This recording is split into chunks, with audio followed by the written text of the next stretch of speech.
I figure I would use spiritual regression in the context of Plato's Cave. If any of you have read of Plato's Cave, that story, when I first read it years ago, it really stuck with me. It was just such a powerful story that when you're ready to hear it, you kind of get the full context of how it can be identified within your own life pattern and even the life patterns of the world and those around you. I saw Plato's Cave as so many of us. I saw it as my mother, my father, my sister, my brother, my friend, my foe, my enemy, my lover, everything.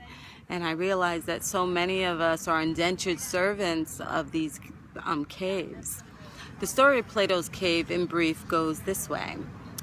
They're a group of people that live almost in Hades, you would say, underground, in a cave. And in this cave, you could imagine the environment and what it's like. It's cold, it's damp, it's probably smelly, it's probably moldy, probably has a lot of bacteria and germs in it. And so anyone that would live in this cave would probably be subject to a lot of respiratory problems, a lot of bacterial growth, a lot of coughing, wheezing, all sorts of things of that nature, sinus infections and things like that. And in addition to being subject to that, they will also not have much light. In fact, if there's an opening to the cave, the only light that they would have would be the light shining in from the outside sun. And it would be a limited amount of light coming in that cave. And because that, their eyes are not really developed as much as it should be, so they don't have the vision that they normally would have if they had the access to more light. So this limited perception of what light is does not enable them to understand all the different corners and crevices and events that are happening within this cave. In fact, they only see what is projected from the light in the cave, which is really just the shadows upon the cave. And so this cave becomes their only form of reality, their only form of vision, and so they base everything on this cave. Their identity, their perception, their enjoyment, their security systems, all of those things based on what it is that they see in the cave.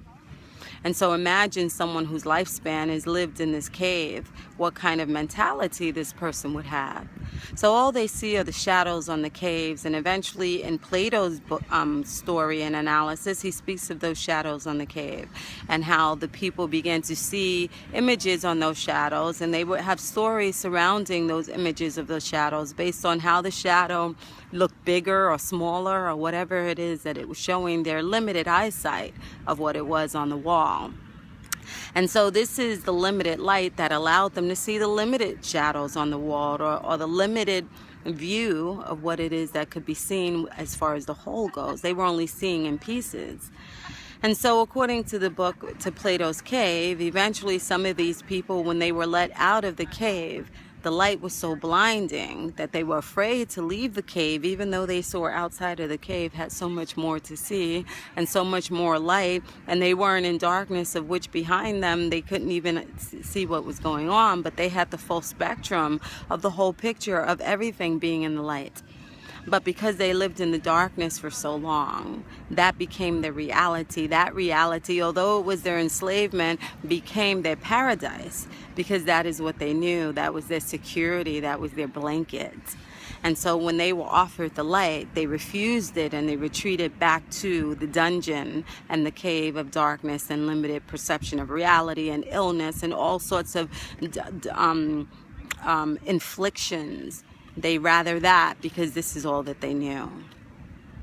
And so I liken this story in so many different ways. I mean, we can take so many stories from it, but I liken it to the psychology of us as humanity when we are subjected to imprisonments of whether they be whatever boxes they are, especially religious imprisonment. We do not see the full light. And because we do not see the full light, we see the reality of limitation as being the truth and the absolute. And so because of that, when someone brings us any light into that small reality of light and shadows, which we've obtained our doctrine and believed in our dogma, then we reject the light that shines and shows us the fullness of what was actually in the cave. Even if it was something bad in the cave, which was our security blanket, we don't want to see the light, so we limit the light by staying in the cave. And so this is what the boxes have done to us. But now we live in the age of knowing, in which the light is shining in the cave, and it's offering us the chance to come out of the cave and see the full picture, so that the true reality is manifested within our paradigm and our vision, and we are able to make educated decisions based on the fullness of the light and no longer the limited light of the cave. And so when we are able to do that, our ability to manifest perfection and divinity is captured, because we have the potential of the whole within our realm. It reminds me also of a story of my family, who of course were children of the African diaspora of slavery. The story goes in my family that when the slaves were freed, our family, a bunch of them, were walking in the forest. And as they're walking in the forest, they're speaking about all of the things that they wish to do once they reach wherever they are. They're going, their promised land. They're going to get jobs. They're going to get educated. They're going to have money. They no longer have to work for master. Sky's the limit for them. And as they're walking through the forest, my family together, and they're talking about the great potential of what they will manifest because they're no longer slaves, they see other groups of slaves, and the groups of slaves are passing them, and instead of going forward to the direction that they're going to, leaving the area where they were enslaved, these slaves are headed back in that direction, and the slaves are crying and weeping, and my family's like, what is wrong with you?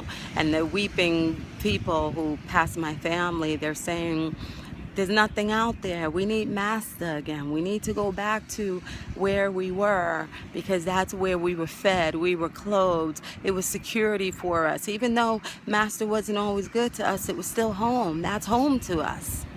And my family said, no, home is what you make it. Home is the potential of what you make it. Leave the cave of Plato's cave and come into the light of the sun, of which all of your dreams can be manifested, and you have vision of its potential. So this is a result of religion and our desire to continue to be enslaved. So although we are not aware that we are party and privy to our chains and our obstructions, we are the very ones who allow the obstructions and the obstacles to remain in our lives. And freedom is within our grasp. Freedom can be our identity, and within that freedom and that light and that knowing outside of the cave, we can manifest all of our dreams. But we still have to get rid of the cave mentality in order for us to grow, and in order for us to reach that full potential, of which there are no longer limitations of shadows, of which we perceive that which we think is, but we will know what is when we leave the cave and we venture into the forest, and then the light begins to shine down upon us. Do you want that light, or do you want to retreat back to the cave? That is your question to answer. This is your journey to traverse. Do you want the cave, the security of your cave, or do you want the reality of the full potential of your divinity and your wholeness? The choice is up to you. Thank you.